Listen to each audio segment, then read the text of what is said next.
Baik, pilihan raya negeri PRN yang dijadualkan 12 Ogos ini di 6 negeri, Selangor, Negeri Sembilan, Pulau Pinang, Kedah, Kelantan dan Terengganu menjadi peluang yang baik untuk mencadangkan pembaharuan ekonomi yang boleh memberi manfaat kepada negara secara keseluruhan. Penyelidik dan pemerhati ekonomi melihat pilihan raya negeri tidak harus terhad kepada perebutan kerusi semata-mata. Sebaliknya wajar menjadi satu kesempatan untuk memperkenal langkah-langkah dan agenda ekonomi yang berani namun perlu untuk memastikan ekonomi negara berada di landasan yang tepat. Topik bersama membangun negara, kupasannya dalam Bual BIS seketika nanti. Teruskan bersama kami di BIS Malaysia.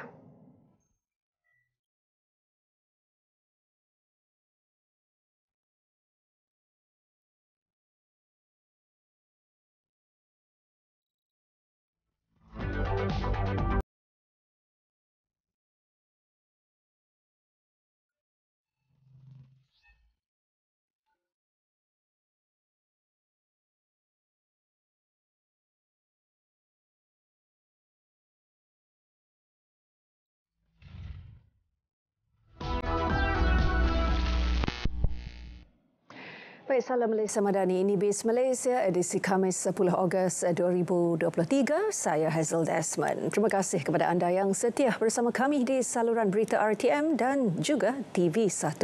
Selain itu, anda juga boleh terus ikuti kami di Facebook Live dan YouTube BIS Malaysia. Seperti biasa, sebelum ke topik perbincangan utama, kita ikuti terlebih dahulu perkembangan ekonomi semasa. Mekanisme pelaksanaan pelarasan gaji bagi pekerja sektor swasta sedang diteliti dan ini termasuk pemberian subsidi secara langsung kepada syarikat. Jelas Perdana Menteri Datuk Seri Anwar Ibrahim, kerajaan akan mencari dana untuk menampung sebahagian peningkatan kos bayaran tersebut bagi sektor swasta. Tetapi kita kata baik, kita bagi kaedah sepatutnya orang tu naik RM200 ke RM100 dan kita kerajaan sekarang nak cari dana untuk kerajaan tampung sedikit bayaran langsung kepada sektor swasta, pekerja-pekerja. Menyentuh berkenaan pelarasan gaji bagi sektor awam pula, Datuk Seri Anwar Ibrahim berkata keputusan bagi kadar upah dan gaji baharu akan diumumkan dalam Belanjawan Madani 2024 atau seawal tahun depan. Langkah Infineon Technologies AG dari Jerman meningkatkan pelaburan RM25 bilion di Kulim bukti kukuh kepercayaan dan keyakinan pelabur asing terhadap kerajaan perpaduan. Pengarah Ghazali Shafi'i Executive Enhancement Program di Universiti Utara Malaysia, Dr. Kamarul Azman Khamis berkata, pelabur antarabangsa kelihatan lebih yakin kerana dasar yang konsisten dan mesra pelabur. Malaysia kita Datuk Seri Anwar Ibrahim. Kalau tidak, mana mungkin mereka ingin melabur di negeri Kedah. Keyakinan ini juga kalau kata pelabur asing boleh yakin kepada negara kita, khususnya Perdana Menteri Malaysia, kita juga sebagai rakyat harusnya menyokong kerajaan perpaduan. Infineon Technologies AG merupakan penyedia penyelesaian semikonduktor dan peneraju utama global dalam sektor berkenaan. Langkah itu bakal mewujudkan peluang pekerjaan berkemahiran tinggi selain meletakkan Malaysia sebagai pendahulu dalam memacu teknologi hijau. Dan seterusnya kita beralih ke perkembangan pasaran sepanjang hari ini sehingga sesi dagangan tengah hari tadi. Ringgit memulakan urus niaga pagi tadi hampir tidak berubah berbanding dolar Amerika Syarikat. Dan ini menjelang pengeluaran data indeks harga pengguna IHP Amerika Syarikat bagi Julai lewat petang ini. Kita ikuti paparan prestasi pasaran yang disediakan oleh PNB Investment.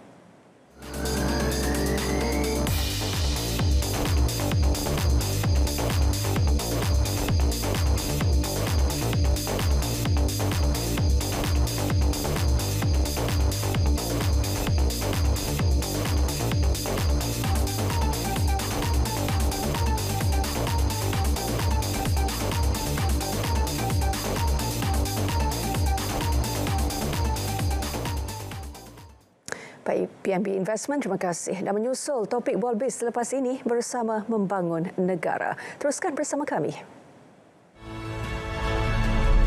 hasil perpaduan bersama. Inisiatif sudah bermula.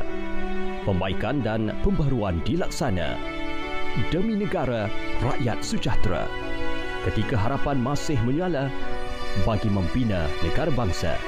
Mandat rakyat paling utama atas nama Malaysia.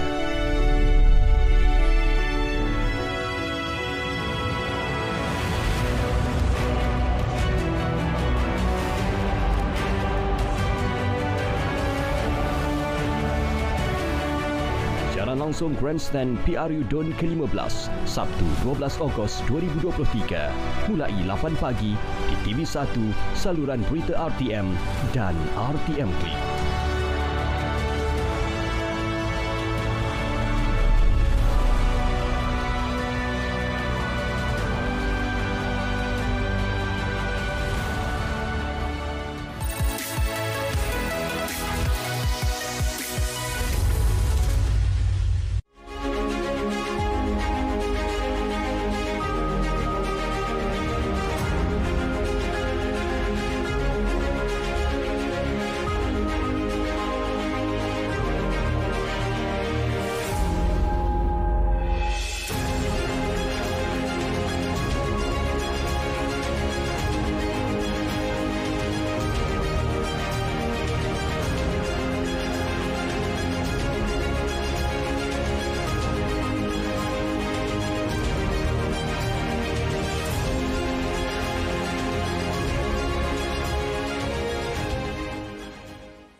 Baik, bersama Membangun Negara, Bolbis hari ini melihat kepentingan politik kepada ekonomi menjelang hari pengundian PRU DUN di 6 negeri. Dari kaca mata penyelidik, bagaimana kerajaan negeri baharu yang bakal dilantik kelak boleh menambah baik pembangunan ekonomi di negeri masing-masing. Bersama saya di studio ketika ini ialah Puan Sri Murniati Yusof, Timbalan Pengarah Penyelidikan Institut Demokrasi dan Hal Ehwal Ekonomi atau lebih dikenali dengan singkatannya IDEAS. Puan Uni, terima kasih kerana meluangkan masa untuk berkongsi pandangan. Saya kira banyak yang boleh diperkatakan kerana ini ialah pilihan raya negeri di 6 negeri. Setiap negeri ada geografinya yang tersendiri dan juga demografi ekonominya yang tersendiri.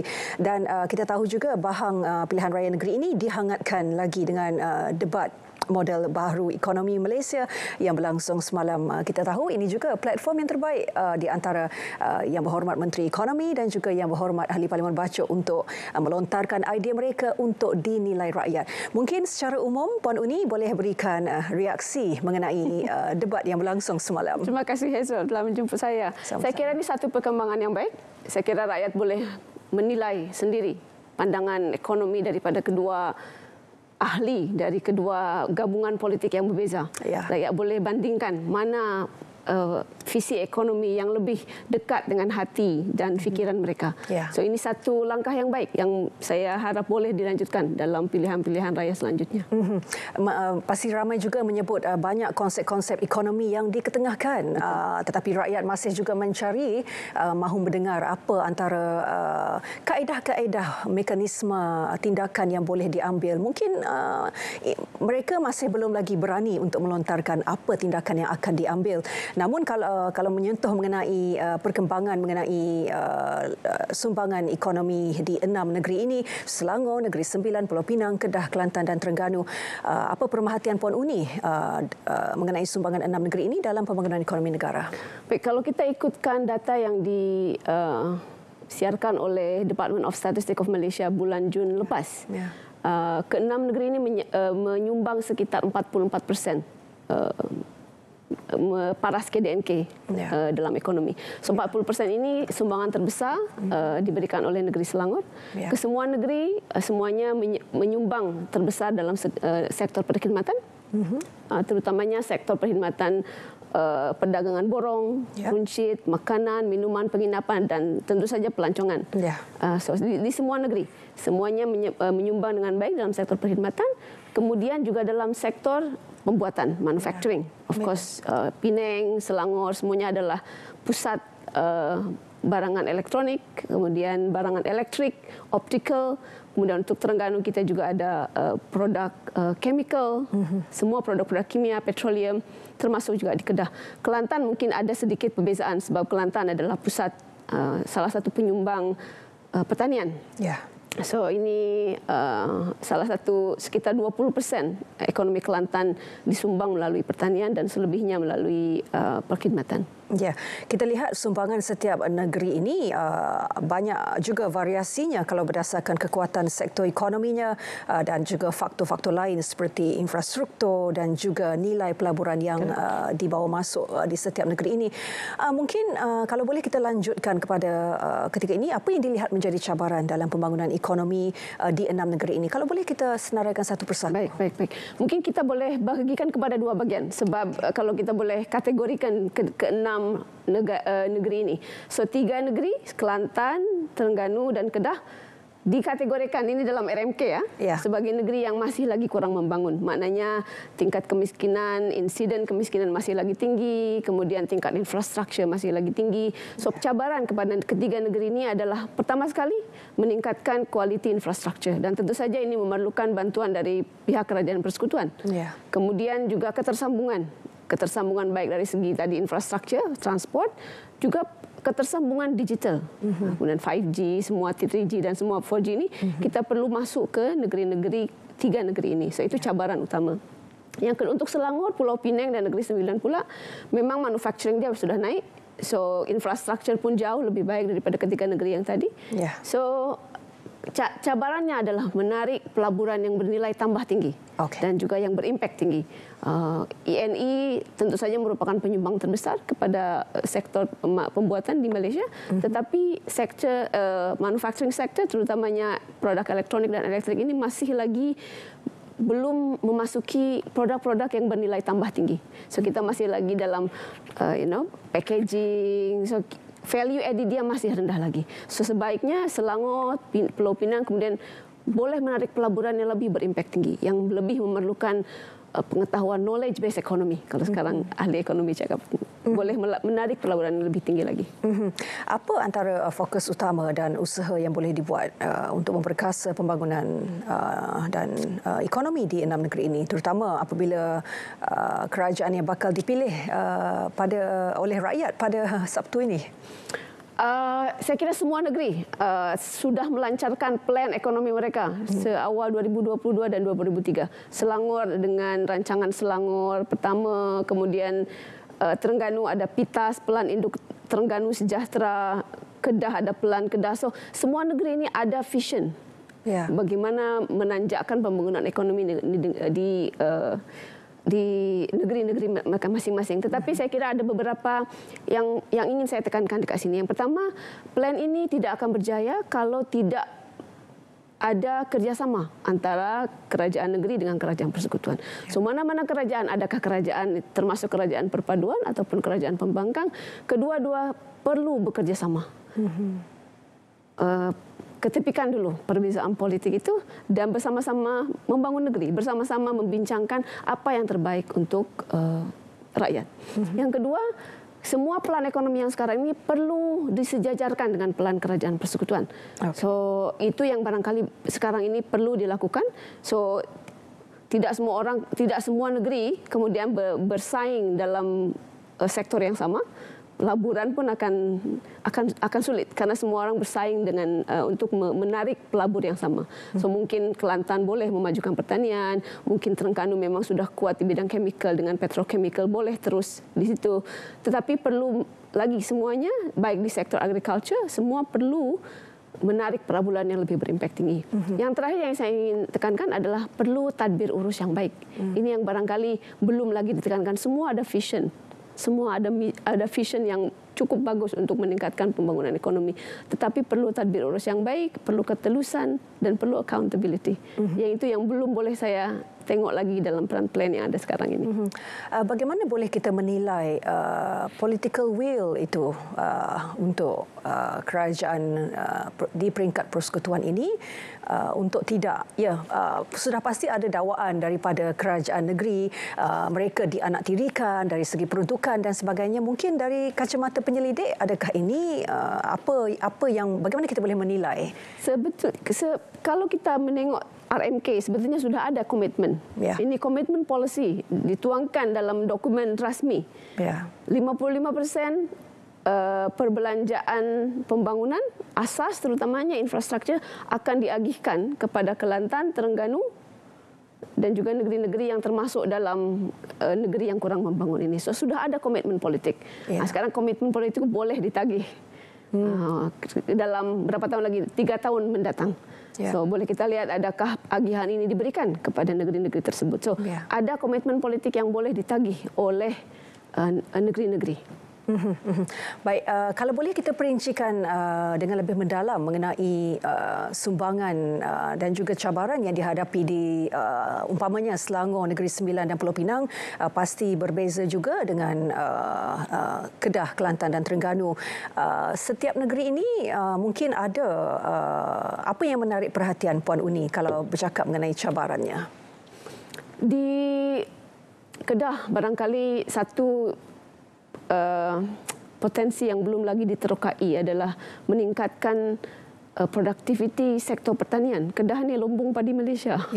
So itu salah satu yang saya kira saya belum tengok lagi pun dalam plan Kedah 2035 ini tidak ada plan yang betul-betul kuat untuk menanjakkan sektor agriculture di Kedah. So tentu saja itu memerlukan, kalau kita menginginkan sektor pertanian kita lebih menanjak, memang perlukan satu tenaga ahli, teknologi kita, research dengan R&D kita perlu diperkuat. So ini yang mungkin kerajaan negeri dengan kerajaan persekutuan boleh invest, boleh melabur, baik itu dari segi budget maupun dari segi menarik pelaburan dari luar.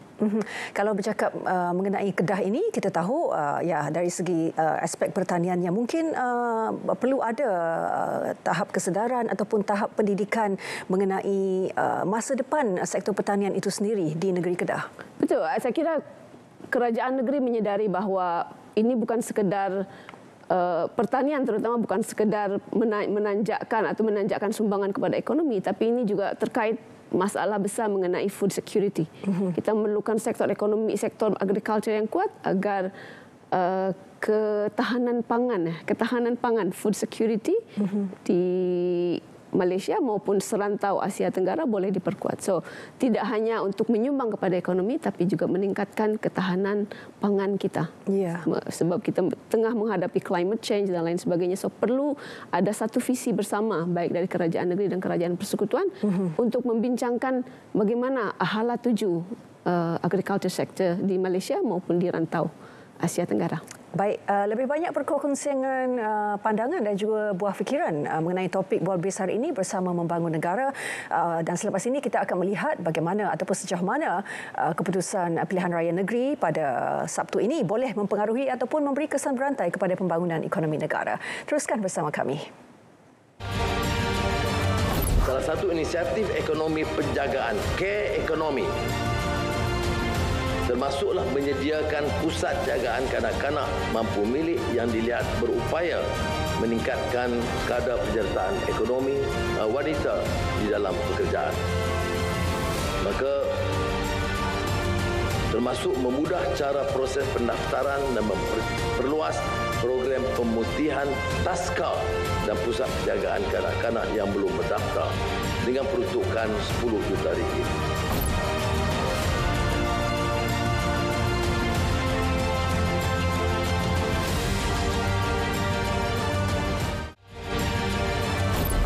Perhebatkan lagi usaha bagi memastikan lebih banyak memilih Malaysia sebagai destinasi pelaburan.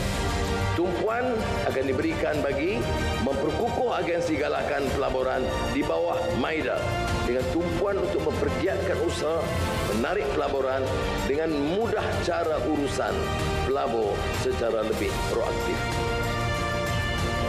Mengkaji semula insentif pelaburan supaya tertumpu kepada galakan pelaburan yang menjana pekerjaan berpendapatan tinggi serta daripada sumber tempatan. Menaik taraf kawasan perindustrian dengan pelaksanaan lengkap serta meningkatkan pembangunan modal insan. Antaranya sektor petrokimia di Kertih, Terengganu, pusat data di Sedenak, Johor, industri hiliran getah di Kuala Nerang, Kedah. Sebagai permulaan, 100 juta ringgit disediakan bagi melengkapkan infrastruktur kawasan perindustrian, terutama prasarana berkonsepkan hijau.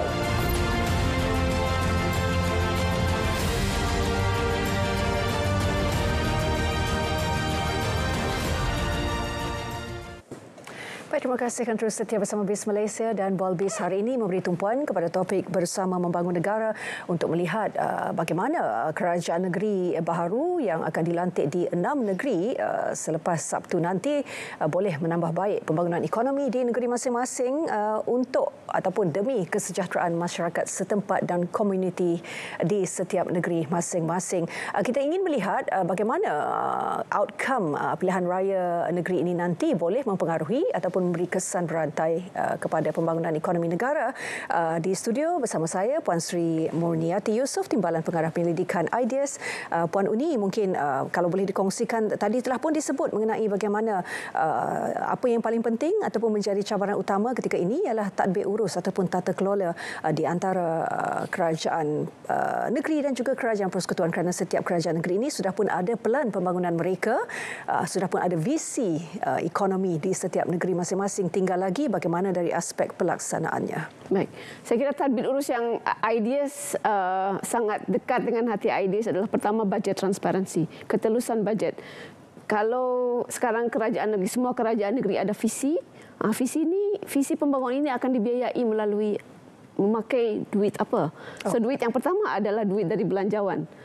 Tetapi kalau belanjawan itu tidak, rakyat tidak tahu berapa banyak hasil, berapa banyak perbelanjaan, ini akan mengurangkan keberkesanan program pembangunan jangka panjang. IDEAS ada satu survei, nama dia MyOB, Malaysian Open Budget Index. Ini mengukur tingkat ketelusan ketersediaan bajet-bajet dokumen di ke-13 negeri di Malaysia. So ada 4 dokumen, minimum ada 4 dokumen yang sebetulnya kerajaan negeri perlu publish kepada masyarakat. Yang pertama, yang paling basic sangat, anggaran perbelanjaan kerajaan negeri. Setakat ini pada tahun 2021, research MyOB ini menyatakan hanya 11 dari 13 negeri menerbitkan dokumen ini kepada masyarakat. 2 lagi tidak menerbitkan dokumen tersebut. Kemudian penyata keuangan. Penyata keuangan ini penting sebab kita boleh tahu. Kita tahu ini ada bajet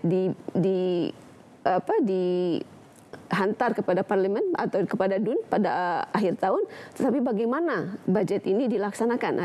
Itu boleh kita tengok melalui penyata keuangan negeri. Karena itu penyata keuangan negeri pun perlu diterbitkan kepada masyarakat awam. Setakat ini pada tahun 2021 hanya 5 dari 13 negeri menerbitkan dokumen tersebut kepada masyarakat. So ini salah satu kesenjangan tadbir urus di kesemua negeri di Malaysia sekarang ini. Yang kedua, topik yang kedua mengenai tadbir urus yang dekat dengan hati IDEAS dan juga saya kira dekat dengan hati Malaysian adalah Badan Berkanun dan GLC. Badan Berkanun, kesemua negeri di Malaysia memiliki badan-badan berkanun yang mereka diberikan peran polisi, peranan untuk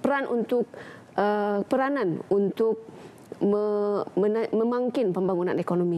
So badan-badan berkanun ini perlu digunakan pakai secara efektif dan perlu diurus, memiliki tadbir urus yang baik supaya boleh memberikan polisi, impact polisi yang sebetulnya, yang sebenarnya atau yang diinginkan kepada masyarakat. So tentu juga GLC digunakan sebaik-baiknya untuk memangkin pertumbuhan ekonomi, sebaiknya untuk mendorong atau untuk meningkatkan lagi pelaburan private di negeri masing-masing. Apabila menyentuh mengenai penyata ataupun anggaran perbelanjaan, hanya 11 daripada 13 negeri yang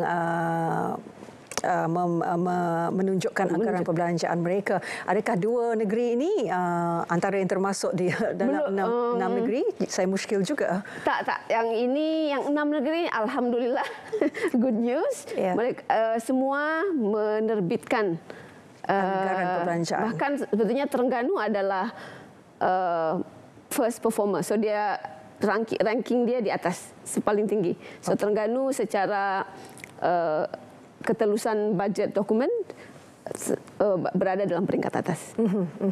Baik, apa yang perlu juga kita fahami, Puan Uni, kalau melihat kepada penlibatan rakyat dalam pilihan raya negeri, bagaimana ini boleh membantu mewujudkan kestabilan politik yang amat diperlukan untuk terus memacu ekonomi di negeri mereka? Pilihan raya sebetulnya satu tujuan utama dia adalah memperoleh mandat kembali, mandat rakyat. Adakah saya disokong oleh rakyat sepenuhnya? So, parti politik masuk ke pilihan raya adalah satu tujuannya melihat kembali adakah kerajaan sekarang misalnya masih mendapatkan mandat dari rakyat untuk melanjutkan pembangunan di negeri masing-masing. So, yang pertama itu mandat adalah penting sebab itu merupakan salah satu sumber kestabilan. Tetapi saya kira kita perlu beranjak tidak hanya sekedar dari pilihan raya, sebab pilihan raya hanya sekejap saja. So yang paling penting adalah selepas pilihan raya. Adakah rakyat sepatutnya mengambil peranan yang lebih besar untuk meminta accountability daripada kerajaan negeri masing-masing. Terutamanya melalui DUN, melalui ADUN masing-masing. Sekarang ini ADUN kita, terutama di negeri-negeri ini, menurut dalam pandangan saya, belum lagi memerankan wakil rakyat yang sebetul-betulnya, karena mereka hanya duduk di melalui session itu hanya kurang lebih kurang dari 30 hari dalam setahun. So policy debate di DUN boleh dipertingkatkan lagi melalui peningkatan jumlah masa bersidang. Sebab sekarang ini DUN kita bersidang kurang lagi, jumlah itu masih kurang lagi. Di tingkat kerajaan persekutuan, MP bersidang kurang lebih 60 hari dalam setahun, sementara di peringkat negeri pula ada kurang dalam 20 sampai 30 hari. So boleh dipertingkatkan lagi dan itu akan membantu kerajaan negeri memperhalusi lagi plan ekonomi mereka, memperhalusi lagi bagaimana cara melaksanakan plan-plan ekonomi. Ya, kalau kita lihat bagaimana kita boleh menilai keberanian wakil-wakil rakyat ini dalam menampilkan agenda ekonomi ataupun idea-idea baharu yang lebih berani untuk memastikan tidak ada keterbergantungan yang telah melampau terhadap sektor ekonomi tradisional di negeri masing-masing. Ketika ini masih belum lagi kita boleh melihat perkara itu. Saya kira banyak politisi-politisi atau ahli-ahli politik muda yang kita boleh harapkan. Debat semalam mungkin boleh menjadi satu indikator kita ada pemimpin-pemimpin muda yang boleh memfokuskan perhatian mereka ke atas persoalan ekonomi negara. Saya kira ada harapan tersebut, tetapi boleh lagi dipertingkatkan, dan peran organisasi seperti IDEAS dan juga think-tank yang lain dan CSO lain boleh menjadi